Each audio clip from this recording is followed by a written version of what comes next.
comme c'est des citoyens yi nga xamante ni ils se sont acquittés de lépp li war ci seen diggante ak yoonu réew mi def nañ ko et que constitution moom moo leen consacré liberté de marche pacifique ñu xëy tey ñu ne Kaolack mii ñu bëbët ni dinañ fa def marche ñu dem di def seen marche. alors Kilifeu arrêté en garde à vue présentement yan nouvelle ngeen am ci moom bi ñu ko tegee loxo ak léegi. et vraiment je dis Kilifeu la et 40 autres citoyens sénégalais yi nga xamante ni ñu ngi jóg di xeex plus de 40 daal am na ñeneen ki ma ne sax ils sont 48 au point que dañ leen dispatché ci ay commissariat ñoom Kilifeu ñu ngi commissariat central et ce qui est déplorable et c'est vraiment dommage pour ce régime de Macky Sall mooy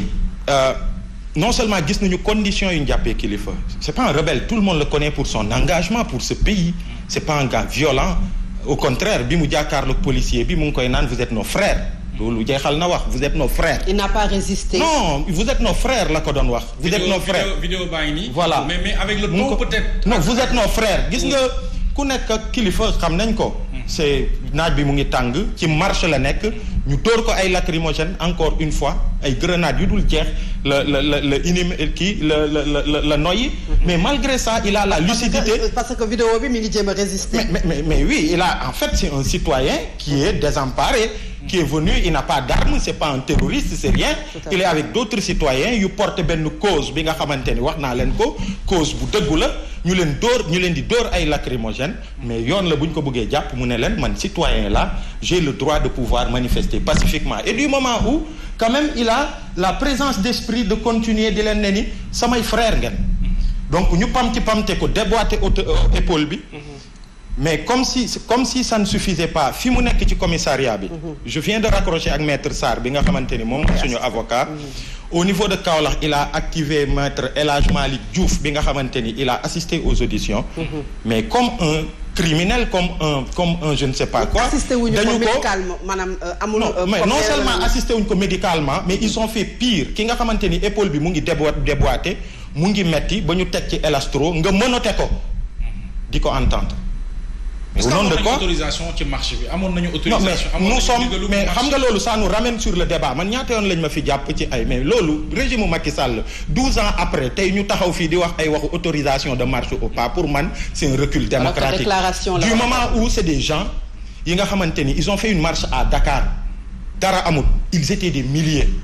ñu dem Ziguinchor def ko fa dara amut ils étaient des milliers mais ñooñu wane nañ ni ils sont de bons citoyens yi nga xamante ni dañuy déclarer bu ñu ñëwee ñu marche ni ñu war a marcher ñu ñibbi pourquoi ñu war a dem Kaolack muy doon zone interdite pour eux loolu moo dul yoon et que ñoom li leen war li lépp def nañ ko et c'était à l'autorité d'encadrer une marche et aujourd'hui on le dit et on va continuer de le dire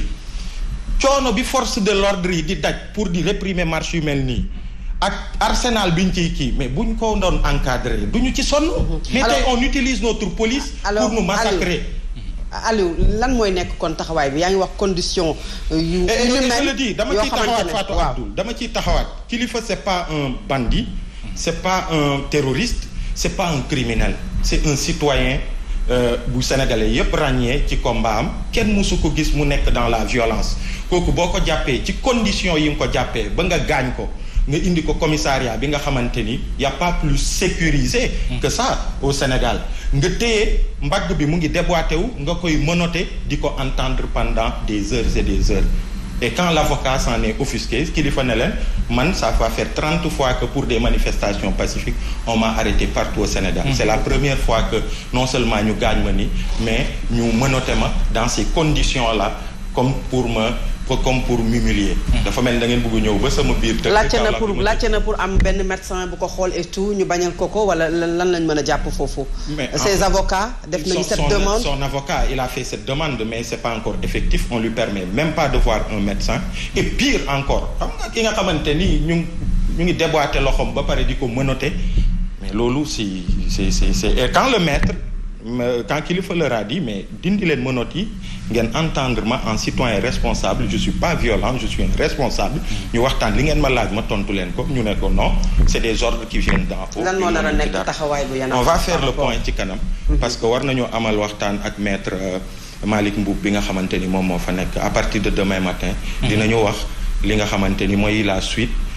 et il faut dire dañ koy waxaat ko mooy du Kilifeu rek Kilifeu la. ak plus de 40 voire 40